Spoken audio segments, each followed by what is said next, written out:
El presidente Juan Orlando Hernández ha ejercido su derecho al veto para oponerse a una reforma de la ley del impuesto sobre la renta que favorecía a unos 95.000 contribuyentes que ganan entre 12.500 y 15.080 lempiras mensuales, que de haberse producido hubiera significado un alivio en el presupuesto de este número de familias hondureñas, pero al mismo tiempo hubiera mermado en un buen porcentaje los ingresos del Tesoro Nacional. Por lo menos esta es la razón que sustenta el veto presidencial, aunque el sector empresarial considera que este temor es infundado porque el gobierno hubiera ganado más por la otra vía, por la del impuesto sobre ventas, porque una vez que ese dinero entrara en circulación por medio del incremento del consumo, hay más impuestos sobre ventas. Pero, como en todos los gobiernos de cualquier país del mundo, en materia de ingreso, lo primero es lo primero. Las autoridades lo que quieren es ver pájaro en mano, es decir, ingresos efectivos. Lo demás son valores agregados. Los impuestos directos son los que hablan al momento de redondear las cifras del Tesoro Nacional, y prescindir de 2.200 millones de lempiras para el gobierno significaba descuadrar las cifras con las que cuenta para defender sus posiciones y sus proyecciones ante los organismos financieros internacionales. Inicialmente el gobierno accedía a modificar la ley en base a un porcentaje que no redujera más allá de los 820 millones de lempiras la cifra del Tesoro. Adoptar un veto en estos tiempos, cuando ya se sienten los aires electorales en el ambiente político, para el gobernante significa jugar al filo de la navaja, porque 95.000 familias que podían haberse beneficiado con la reforma de la ley del impuesto sobre la renta quedarán rumiando el haber acariciado un beneficio económico que significaba quedar exento del pago del impuesto, al elevarse el techo que los eximiría del pago. El factor multiplicador negativo en este grueso sector de familias es un riesgo grave en un momento político en que el presidente Juan Orlando Hernández está impulsando su proyecto de reelección presidencial. Pero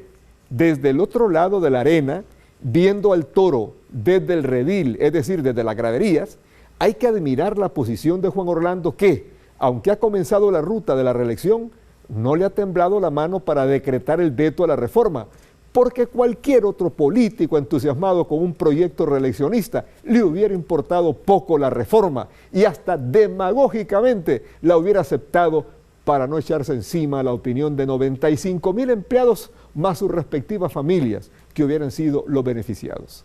Para no ir tan largo, Manuel Zelaya no lo pensó dos veces para elevar el monto del salario mínimo en casi un 100%, sin importar que esa medida, en lugar de beneficiar la economía de los hondureños, la agravó con la quiebra y cierre de empresas pequeñas y medianas que no pudieron soportar el tamaño del incremento del salario mínimo. De tal manera que fueron pocos, más empleados del gobierno y de instituciones autónomas los que beneficiaron con aquella medida, mientras una inmensa cantidad de empleados de pequeñas y medianas empresas del sector privado pasaron a formar el gran ejército de desempleados.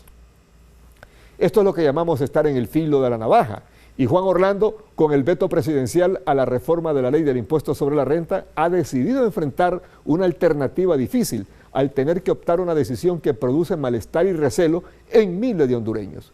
Cuando el escritor inglés Somerset Maugham, en su novela Al filo de la navaja, puso de moda esta expresión, se refería a la cultura mística de la India sobre el equilibrio que requiere pensar y actuar en un mundo que no es pura materia, pero que a la vez no podría existir sin un orden y una sustancia visible y perceptible.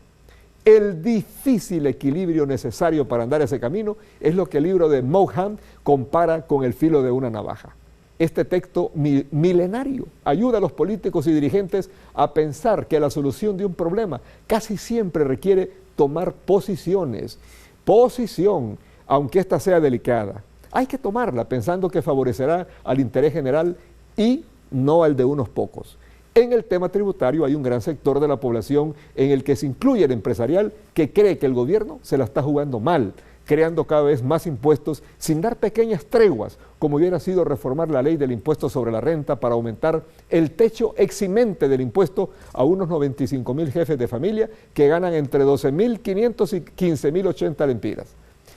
Juan Orlando cree que el gobierno no se puede dar el lujo de mermar sus ingresos porque eso afectaría la inversión en los programas sociales, mientras que los empresarios piensan que al gobierno le faltó imaginación, porque más circulante produce más consumo y más consumo representa más ingresos por impuestos sobre ventas. La percepción popular puede jugar en contra del proyecto reeleccionista de Juan Orlando, pero el gobernante esta percepción parece tenerlo sin cuidado e impone el veto, aunque sabe que tomar esta medida lo pone en el filo de la navaja, que puede cortarle la aspiración política de ser reelecto. Así son las cosas y así se las hemos contado hoy miércoles 9 de marzo del 2016. Buenas noches.